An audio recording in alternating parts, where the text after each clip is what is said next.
Hey everybody, welcome to the show. Around the Nation right here, CYT Nation. Jeff Waldorf here with you. I'm a little far off to the right here today.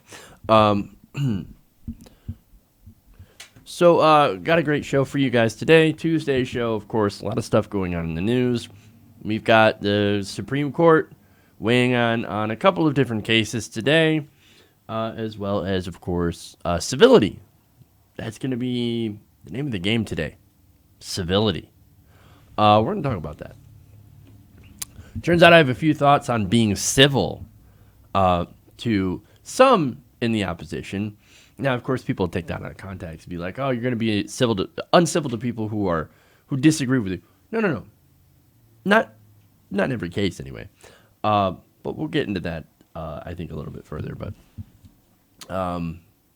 there comes a point where you have to stop respecting the ideas of the other side and push back against them. So we're going to do that. Now, fun stuff. First, we'll start out with Sarah Huckabee Sanders. Is she on her way to an exit? That might be very interesting.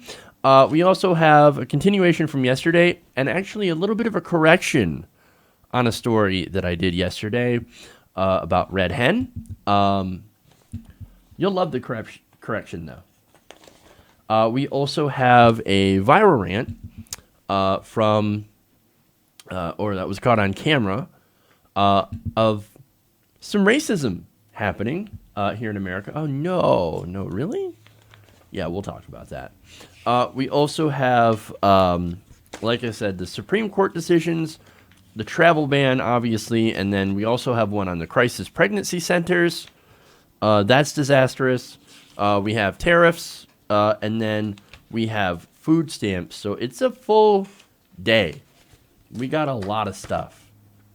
So we will go through and we'll talk about those different topics today. If you're just tuning in, please like and share the stream if you haven't already. Also, consider using the YouTube Super Chat. That goes to help the show, keeps us on the air, as well as going to patreon.com/TYTNation. That also helps keep us on the air. Okay. Anyway. Yes. Just reading the comments real quick. Yes, Benjamin Dixon does have a great term. Reckless civility. That's almost like radical centrism, where you have to be in the center of everything when things clearly have no center. It's essentially kind of the same concept where you want to be civil to the point of saying that, oh, no, you don't understand. These Nazis have a right to speak.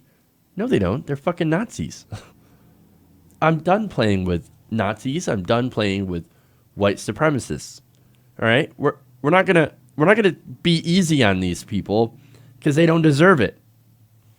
So, and that's what I get really, really sick and tired of seeing from the so-called resistance, right?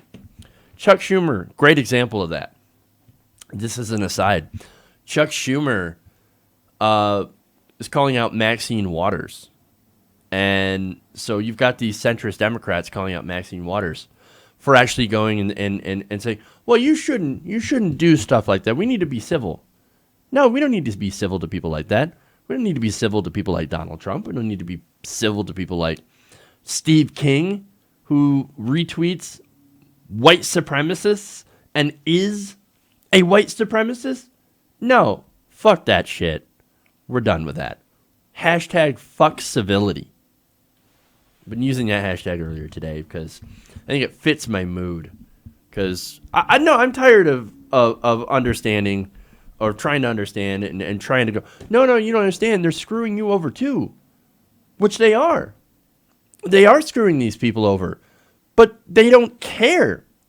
And that's the thing. Why should we care about people who know they're, number one, getting fucked over, and number two, don't care they're getting fucked over, as long as they fuck over black people and Latinos even more, and gay people and everyone else? No.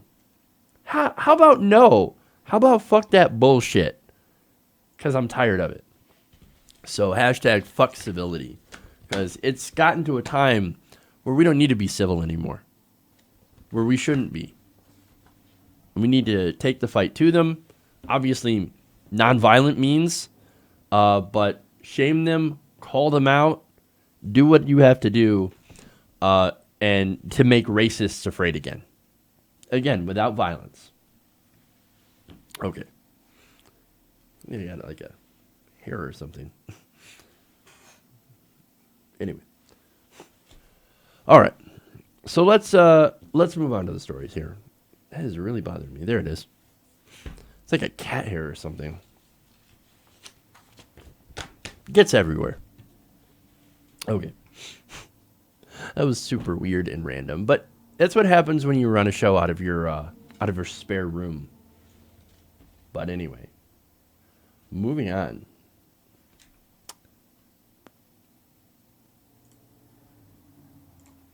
Okay.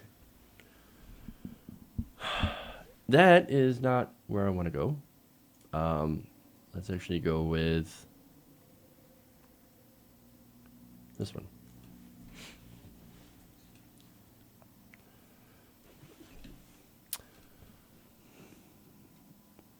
Let's do some camera adjustment here. Okay. Sarah Huckabee Sanders might be the next one to get kicked off the island. I'm not kidding. According to a Monday New York Times report, the president appears to be souring on his new press secretary. Gee, where have we seen that happen before? Well, pretty much every press secretary that has come before Sarah Huckabee Sanders. I'm looking at you, Spicy. Okay. Now, you might be thinking, why do you think that? Well, let's look at some of the signs, right? Now, according to the Times, Trump has reportedly been asking around for people's opinion on Sarah Huckabee Sanders. Hey, what do you think of her performance on the press briefing the other day? Was it good? Was it bad? What do you think? Well, wait a minute. When you start asking for other people's opinion, that's not a good sign. That happened as well with Spicy, Sean Spicer. Now, he's also reportedly at least been joking about grading her performances at the daily White House press briefings from now on.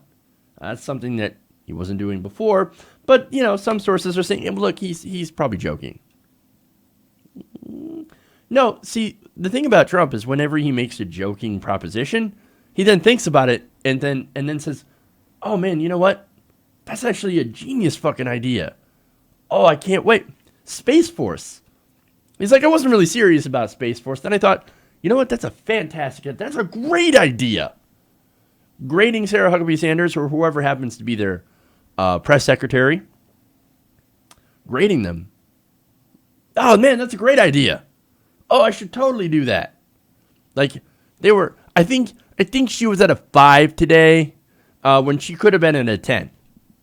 Oh, great. Now, it's not only that, but there's been some criticism behind the scenes as well. Trump has also considered Sanders weak since she remained seated at the head table during the White House Correspondents' Dinner in April when the comedian Michelle Wolf had criticized her. Now, what did Trump think that she should have done? She should have walked out of the room. She didn't have to sit there and take it. Really? I mean, I guess, but walking out probably would have been worse.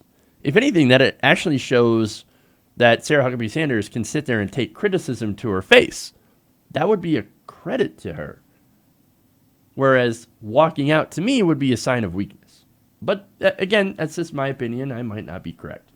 Now, not only that, but people close to the president also told the Times that his more fiery criticism of the restaurant, Red Hen, than his defense of Sanders in a tweet on Monday shows his dwindling faith in her.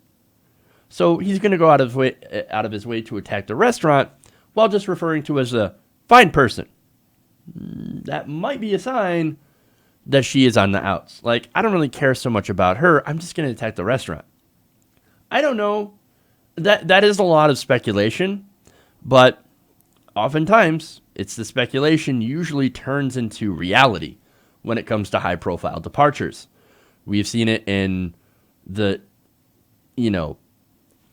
tons of departures that we have seen since the start of the Trump administration. There's almost no one left in the administration that is the original. It's like they've replaced every single cast member of this so-called new reality show that we're having in America in the White House.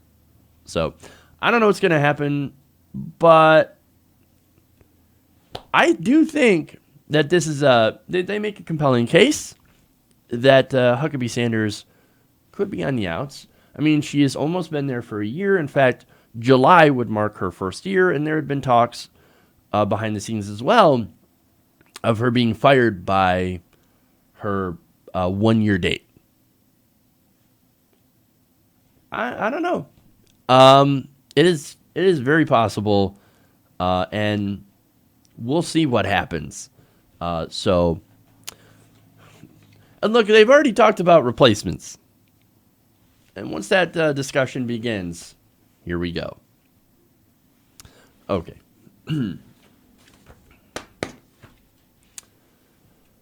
All right, so let's move on here. More unserious stuff. Seriously. We're seriously unserious right now. So I have a little bit of a correction to make on a story that I did yesterday. So I spoke about President Trump attacking the Red Hen restaurant in Lexington, Virginia. Now, this came after the owner politely asked Press Secretary Sarah Huckabee Sanders to leave. Now, Trump went after them on Twitter, of course, and said, the Red Hen restaurant should focus more on cleaning its filthy canopies, doors, and windows, badly needs a paint job, rather than refusing to serve a fine person like Sarah Huckabee Sanders. I always had a rule, if a restaurant is dirty on the outside, it is dirty on the inside. That sounds like a stupid rule, but okay. What does he know, right? Now, yesterday I reported that there were 13 health violations that were found last year at Mar-a-Lago. Turns out I was actually incorrect. Let me give you the real numbers. Reports from Florida health inspectors cited President Trump's Mar-a-Lago resort with a total of 15 health violations in late January. So it turns out I gave them more credit than they deserved. Mar-a-Lago had 15 instead of 13. Oops. Now, among some of the high priority problems described in this as potentially hazardous by health inspectors were faulty fridges with meats stored well above the required 41 degrees Fahrenheit. For example, in the restaurant's walk-in cooler, the duck and beef were measured at 50 degrees, while the ham was at 57 degrees. So that is some hot ham. It is not supposed to be that warm in the refrigerator. Now, other issues included smoked salmon being served without undergoing proper parasite destruction, and a hand-washing sink for employees with water that was not quite hot enough. Now, look, if you work in food service, it's kind of important to wash your hands. It's also kind of important to destroy fucking parasites. Now, Stephen Lawson, a spokesman for the Florida Department of Business and Professional Regulation, said that these violations were the result of routine inspection and not prompted by any consumer complaints or foodborne illnesses. Well, I mean, thank goodness. You wouldn't want the privileged clientele at Mar-a-Lago, who, by the way, I believe it costs $200,000 to be a member of Mar-a-Lago. And you're getting substandard food, and you're getting food that is not even, that could be riddled with parasites and not even put in the correct cooling. And this isn't like, some, crappy, a single, small business owner in the middle of rural Ohio that is doing health violations. No, this is Mar-a-Lago. You have no excuse. I mean, but it really does show you how cheap the president is. Now, the infractions, however, were corrected on site, and the establishment was brought into compliance. Lawson said on Thursday. However, that's not the first time that they were caught with inspections. Again, with violations through inspections. That was his last year, 15. In the last 3 years, they've been caught with 78 violations. Now, records showed the club had been cited 78 times for violations that included chefs handling food without washing their hands, dirty cutting boards, a slicer soiled with old food debris, and an accumulation of black-green mold-like substance inside the ice machine. Again, this is your fancy Mar-a-Lago club. You realize that they hosted Shinzo Abe of Japan? That is, the Japanese prime minister went to Mar-a-Lago and could have been served with mold water.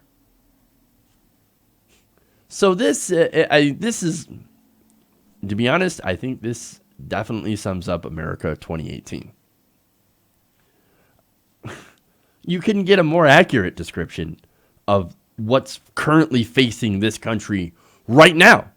Substandard food, health violations everywhere, and yet with a veneer of incredible cost just to access what is substandard compared to the rest of the world.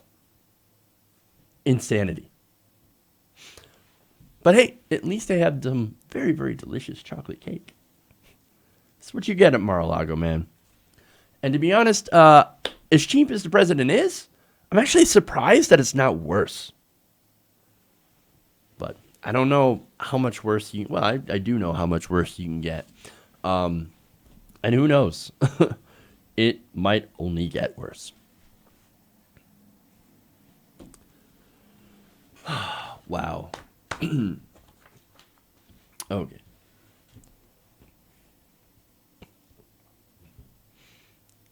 Moving on here.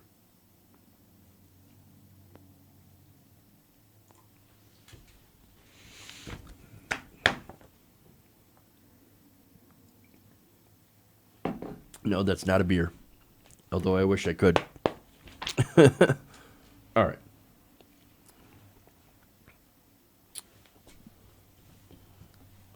So in another example of Trump's America, a Latino man and his mother, who were doing yard work in California, were approached by a woman who then began hurling slurs towards them. They called him illegals, first of all, rapists, in this viral video that has been going all over social media. Now, the man in the video is Esteban Guzman. Now, he's a 27-year-old systems administrator who also does landscaping part-time. Now, he went on CNN to talk about this encounter, and I'm going to show you the video of the encounter, and we'll break it down. I don't know why you hate us. Why do you hate us? Because we're Mexicans? Yeah.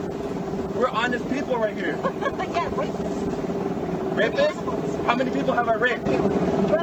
How many drugs have I dealt? Huh?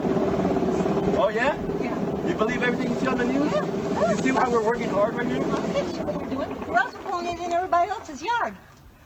No, dígale, ella está viendo, dígale, Look, here. dígale, ya vio que acabamos. Come here, little boy. No. Come here, little boy. Dígale, dígale, ¿tú viste? And there's only one word for that person. That's deplorable. I know. Right? Now, look, here's the thing. Guzman was born and raised in the Lake Arrowhead region of Southern California. He's an American citizen. There's nothing illegal about him. But that didn't stop this lady from basically coming up and saying, oh, go back to Mexico. Go back to Mexico.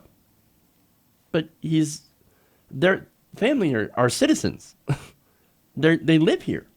But notice what she used. She used the defense, right? Of, hey, the president of the United States says that you're rapists. That's how far we've fallen. That's the level that we have gone to here in the United States now. When the president says, well, these people are rapists, and then people believe him. We all know Trump is an incredible liar. He's pathological. But his followers, they don't. And by the way, these are the same people that talked about civility when it came to someone politely asking Sarah Huckabee Sanders to leave a restaurant. These are the same people like, why are liberals so uncivil to us? That's because you go out and do shit like this. No, Trump supporters, we're not racist at all. What are you talking about? No. You liberals, you're snowflakes. How dare you be so uncivil to all of us? You want to talk about civil? You want to talk about what's civil? How is finding somebody who's Latino and without even knowing them, walking up to them and saying, you're illegal, go back to Mexico? Whatever happened to, if you can't say anything nice, don't say anything at all? And that was your generation that came up with it. Well, if that was true, then this lady would have shut the fuck up. Instead, she goes on a racist rant and is ignorant at best. At best. But look, it was like I said before. Trump does enable this behavior to be open, but make no mistake, this attitude was always there. This is the true face of these people. They hide it when they go to church every Sunday. But then, when they see somebody they don't like, then it comes out. Then they reveal their true face. And now, they don't even care if they get videotaped doing it. That's where we're at here. This is who they are in all of their ugliness. Trump did not create this, but he and the GOP, they do feed off of it. Their base is highly motivated by it. That's what you have to understand, right? You can't solve this by being nice. You can't solve this with civility. You can't solve this. You can't solve it by giving a platform to their ideas. What we need to do, we need to make racists afraid again. Now, I'm not talking doing physical violence. No, that's what they do. They do physical violence. They do threats and intimidation.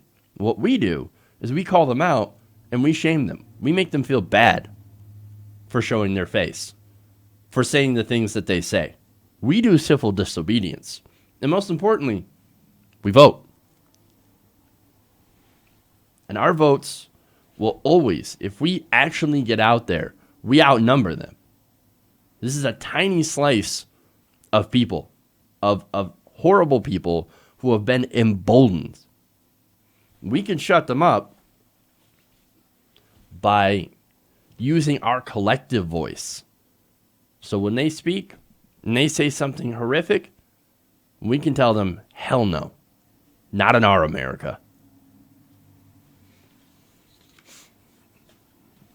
Okay. So here's what I'm going to do. I'm going to take a break. We'll get to the Supreme Court stuff.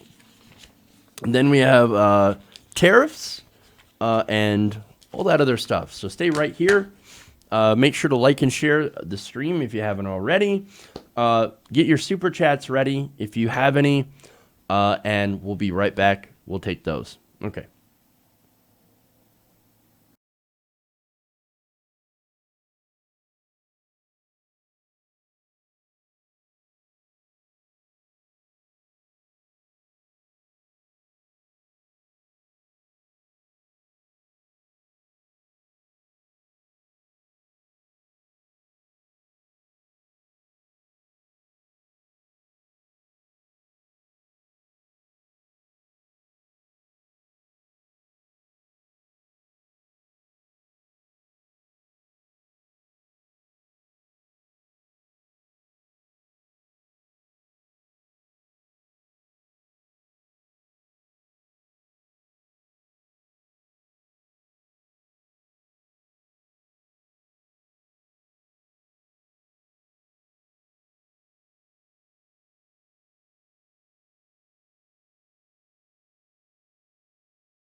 everybody, welcome back to the show. Around the Nation right here, TOT Nation. Jeff Waldorf here with you. If you haven't already, please give us a like and share. Also, please consider using the super chat to help the show. Okay. Anyway, so we're going to jump into the travel ban here. And of course, it's more disastrous news. Okay.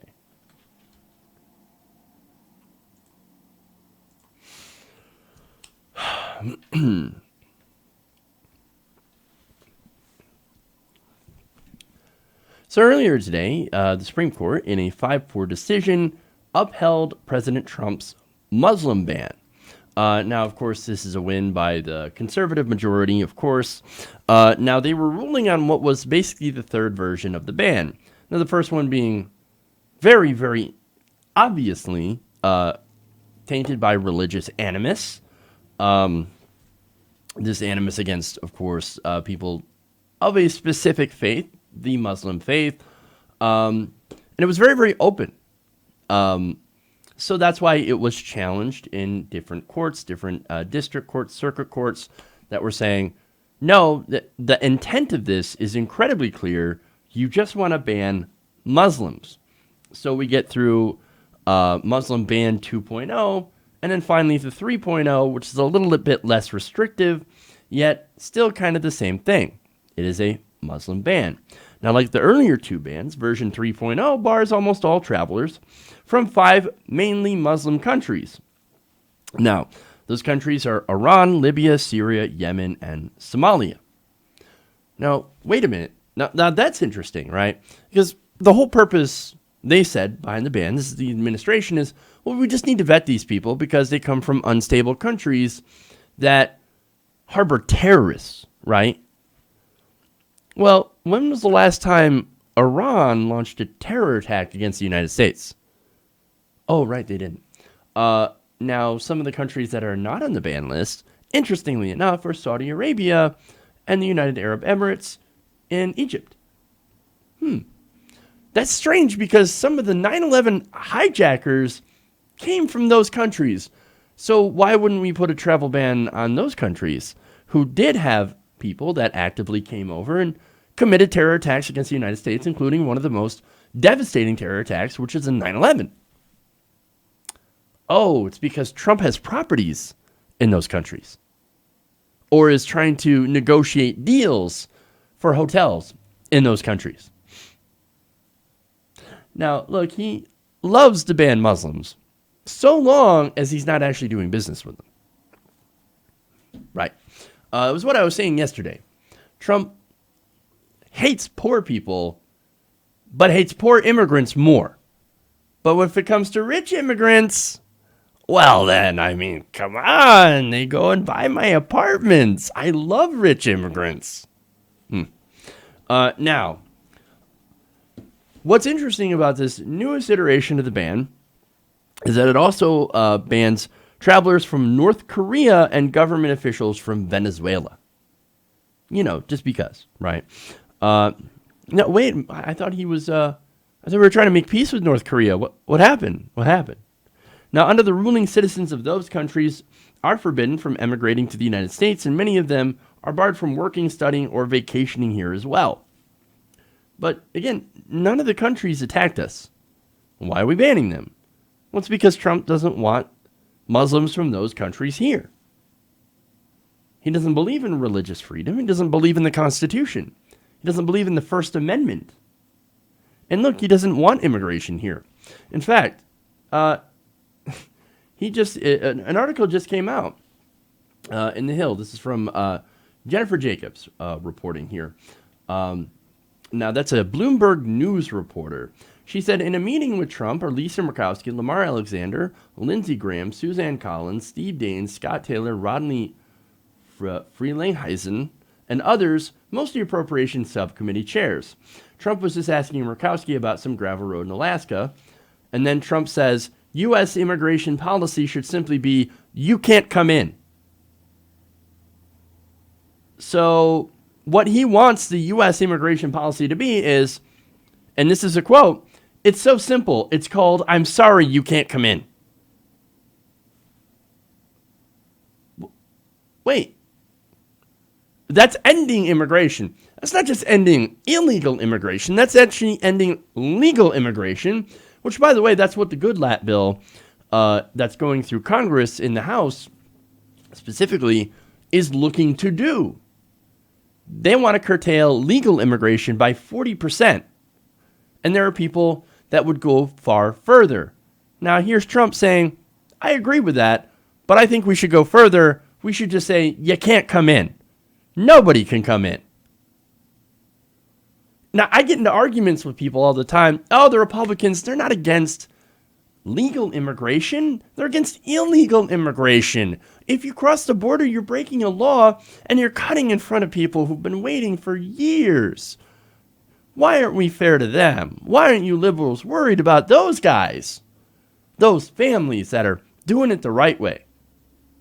And we tell them, it's not that they don't, like, it's that they don't want immigration at all from certain countries. They don't want immigration from Muslim countries. They don't want immigration from Central American countries. No, the only immigration that they're cool with is white Europeans. And why would they want to come here when they've got socialized healthcare? Something that we don't have. They have a better economy than we do. They have less income inequality than we have. They have free college. Why would they want to come here? They don't want to immigrate here. And so it doesn't make any sense. Unless you realize that they are racist. And that's where it all makes sense. Look, here's the thing. We have proper vetting, right? That's what the Trump administration originally claimed. We're just going to vet these people. We need to know who's coming in. Well, we already have a great vetting system. So it's not about that. It's because they're racist. And it's because the base is racist. Look, if you're still with Donald Trump, and I mean you're hardcore with Trump, then you're a racist. You support racist policies. That's the truth. Own it. If you think caging kids and banning Muslims is awesome, and that's the way to make America great again, then you're a racist and you can unkindly fuck off. And that's it. And look, going back to the court ruling here, there are a lot of different reasons that this happened, okay? Again, we know that the intent was to ban Muslims from certain countries because they're Muslim. Not because they were a security threat, not because they had attacked America, because they're Muslim and the base hates Muslims. But like I said, there's a lot of reasons that this happened, and one of them you could say is on the fault of the Supreme Court justices and the fact that it's conservative controlled. So I've got a few people that I want to give a hearty fuck off to. We can start with Mitch McConnell for stealing Merrick Garland's seat. You guys know for over a year, Republicans blocked the appointment of Merrick Garland until the election, and then they filled a seat. That is a stolen seat. They stole it from President Obama, who had every right to appoint Merrick Garland. He could have even done a researched appointment. But he didn't do that. Obama didn't do that. And that brings me to the next hearty fuck you. President Obama. If I were Obama, I would have fought them. I would have called them out every single day. Good morning, America. By the way, that's a stolen seat. They're trying to block my Supreme Court appointment. That is all. Every speech. By the way, did you know that the Republicans are blocking my Supreme Court appointment for no reason other than to wait until the election? And I don't know about you, but I think that that's not conducive to American democracy or to the Constitution. But no, he didn't. He didn't do that. Not only that, but the Democrats. Where was the Democratic Party? Were they en masse taking the Republicans to task over it? No, they weren't. So fuck you, Democrats. for not fighting. Fuck you, Hillary Clinton, for your hubris and thinking, no, we don't have to fight because guess what? I'm just going to win. I'm going to win, and then I'm going to appoint Merrick Garland. And it'll be fine. We just got to wait for this blue wave of votes. That sounds familiar. Look, the Democrats and their leadership, Chuck Schumer, Nancy Pelosi, Hillary Clinton, Barack Obama, all they did was they laid down their arms because they thought, well, we're just going to beat Trump anyway. But you didn't, did you? No, that was a gamble that you fucked up on, and now we are seeing the results of that. They didn't fight. And now because of that, we're banning Muslims, cracking down on legal immigration, destroying unions. That's tomorrow's ruling.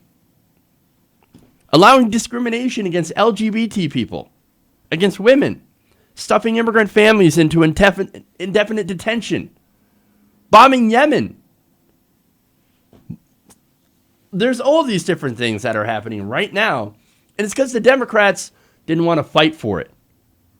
And they let the Republicans get away with everything. You want to tell us to be civil? Fuck civility. It's time to fight back. We're done with civility. We're done with politeness. We're done with all that. Now we fight. We demonstrate. We march. We protest. Finally, we vote.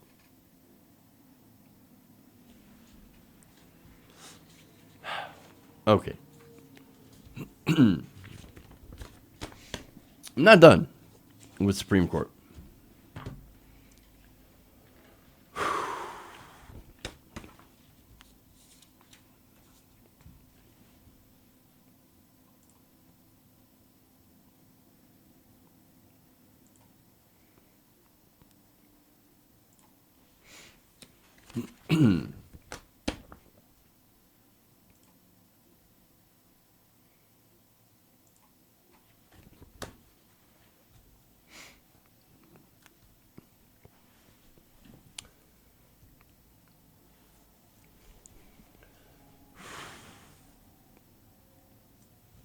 Now, the Supreme Court has just given a big win to conservatives and so-called crisis pregnancy centers. Now, that they said that these centers that were, of course, established to spread their pro-life message were not required to tell their clients about other services offered by the states. Now, that includes abortion. Now, the court's conservatives said a California law violated the First Amendment. Now, this law required what is called crisis pregnancy centers to post notices or tell clients about the state's service. Now, in this 5-4 decision by the Supreme Court's conservative wing, they said that the California legislature was violating the First Amendment of these centers by making them post notices. Now, California, when they originally put this law on, these crisis pregnancy centers, all they said is, look, if you're going to actually do this service, well, then people need to know that there are other options. And furthermore, they said that some of these centers trick women into thinking they provide contraceptive services, including abortion, and sometimes they delay women until it's too late to schedule an abortion. So, look, I've seen this. I've seen stories that happen about these crisis pregnancy centers. So what they do is that they'll dress up as doctors, and they'll say, "Oh no! See, we can help you. It's a crisis, right? So we can help you with your pregnancy. How are you going to help me? Are you going to do contraceptives or emergency contraceptives or anything like that? No. We're going to tell you to keep the baby, and not only that, but we're going to lie to you as well. We're going to say that, abortion causes breast cancer. We're going to say abortion causes infertility. So basically, they would lie to people. Some of these centers would lie to people in order to encourage them to keep the babies. Now, look, I'm in favor of keeping children, right? I'm not in favor of abortion. I'm in favor of the right for people to make up their own minds whether or not what to do with their own bodies. That's actual freedom. They don't believe in that, though. What these centers do is they believe in actually tricking vulnerable people into going along with what they want them to do. Now, the centers said that this law violated their constitutional rights by forcing them to deliver a message that is antithetical to their mission. Now, what is their mission? Well, their mission is to basically have as many people have children as possible that come through their doors. So every pregnancy, they want to bring it to term. So they are, of course, pro-life. Now, the thing about this is that letting women know that they have other options that they could seek, including, by the way, ending pregnancy, is not, it's not encouraging, it's not violating their constitutional rights. No, they can still do their counsel. What they're doing is that they're trying to cut off competition so they can only get their point of view across. This whole law in California was put on the books to try to stop these pregnancy centers from looking like the only viable option. Now, that California law required centers that offered some medical services, such as ultrasound exams, to meet specific requirements and be licensed. They also must display or relay to a woman the state's message. Now, what is that message? Get all abortions? No. It says California has public programs to provide immediate, free, and low-cost comprehensive family planning services, including all FDA-approved methods of contraception, prenatal care, and abortion for eligible women. To determine whether you qualify, contact the local social services office. And it also says that a clinic that does not offer medical services is required to post a sign, including in advertisements, that it is not licensed as a medical facility by the state of California and has no licensed medical provider who provides or directly supervises the provision of services. Now, look, that message is not promoting abortion. It's just saying that that's an option available. But this whole lawsuit is, I don't want people to know other options. I don't want women to know that there are other options other than coming here and keeping the baby. Now, the Supreme Court, the center said that forcing a pro-life group to advertise for abortion has to be unconstitutional.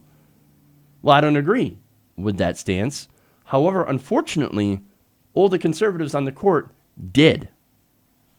Now, the problem I have, as I said before, these centers are advertised as something that they're not. They've got people that dress up as doctors.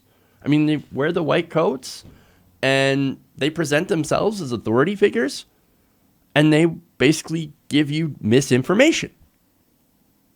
That's why you actually had a law with that you had to put up a sign that says, we're not actually doctors, and by the way, here's other actual places that you can go to for real help. They lied to people. And now the court is unfortunately removing the only true thing about these centers, the fact that they actually had to give women options. It's sick. I mean, they prey on the fear of young women who become pregnant. Instead of giving them options, they fill their heads with misinformation in order to suit their political agenda. And by the way, after that child's born, you think they're going to help pay for welfare? No, of course not.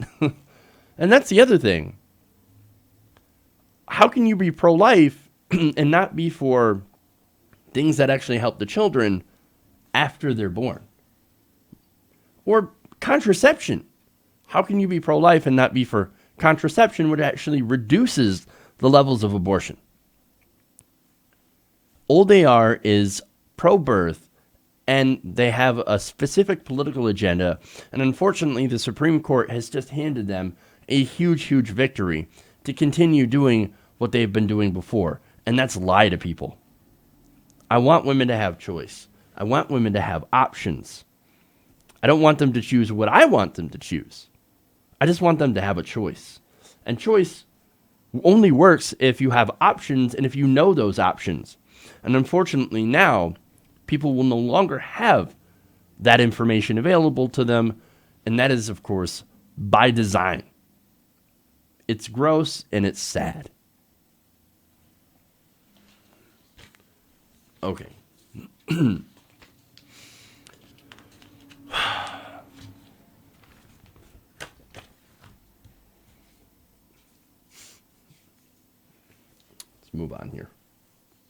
Actually, you know what? I'm gonna take a quick break here. We'll come back. We got a couple more stories. So if you haven't already, please give us a like and share. Also, please consider using the super chat to help donate to the show. Helps keeps us on the air and keeps the lights on. All right. We'll take a quick break. Be right back.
All right, everybody, welcome back to the show. Run the Nation right here, TOT Nation.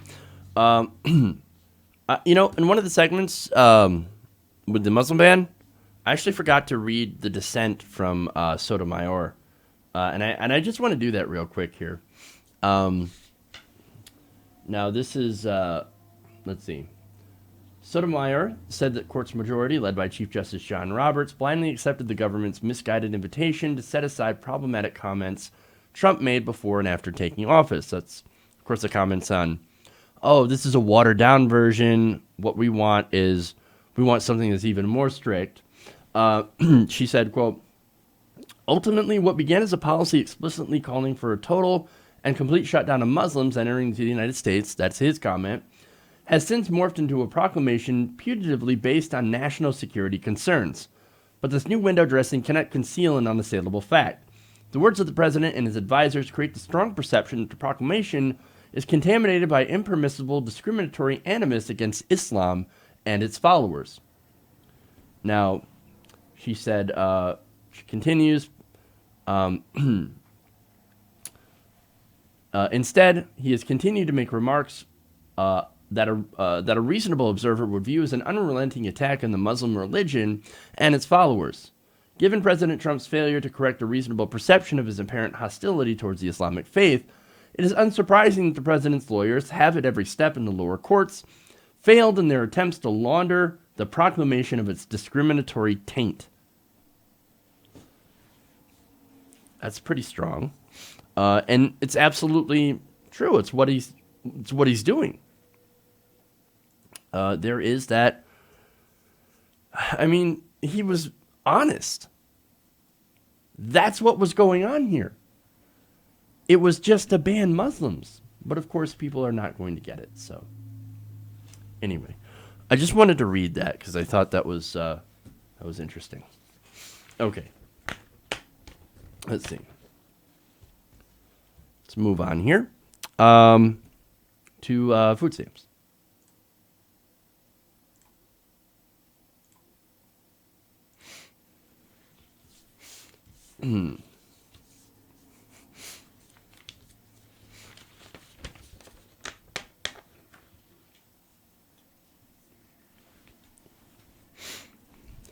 That's not a surprise that Trump and the Republican Party want to cut food stamps. In fact, that has been something that has been a long goal of the Republican Party. We want to cut food stamps. We want to cut Social Security, Medicare, and Medicaid. We want to cut welfare programs. I mean, we have to do it. I mean, we can't afford it, right? Oh, really? You just dumped billions more in the military, tens of billions of dollars on war. Oh, but no, we can't afford to do food stamps. See, because we're running out of money. Oh, okay, I see how that works out. Now, look, a lot of his supporters are like, yeah, get rid of the welfare. Oh, but wait a minute. You get the welfare. Well, it turns out that Trump and the Republicans will continue to cut these programs. In fact, House Republicans on Thursday passed legislation that would require Americans ages 18 through 59 to either work part-time or enroll in 20 hours per week of workforce training in order to receive food stamps. I guess great if you have those things available, not so good if you don't. Now, on the same day, the White House also unveiled a proposal to consolidate the public safety net, including the SNAP program, under a new health department that has been revamped. Now, the program, the Post's Amy Goldston and Caitlin Dewey write, has an explicit aim of building standardized requirements that people must work or prepare for jobs that qualify for government help. Now, here's the thing, and I mentioned jobs trainings programs, right? Well, that might be difficult in some of the areas that get some of the most food stamps. Now, it turns out that the most rural fifth of the population is also the most likely to live in a household that receives food stamps. Now, why is that important? Well, it's important because these are places where Trump has actually done very, very well. See, Trump has done very well in rural America, and a lot of rural America tends to be poor and on food stamps and doesn't have access to job training programs and things like that. Now, food stamp use is actually particularly high in Trump's strongholds, such as rural Appalachia, the Ozarks, and much of the rural South. So that's the demographics on this. Among non-Hispanic white populations, many of which are also rural, the whitest fifth of counties is, by a narrower margin, also the most likely to receive food stamps. Now, that's only true of the whitest counties. So the counties that have a larger population of just white people happen to use food stamps far more than more of your mixed counties by demographics.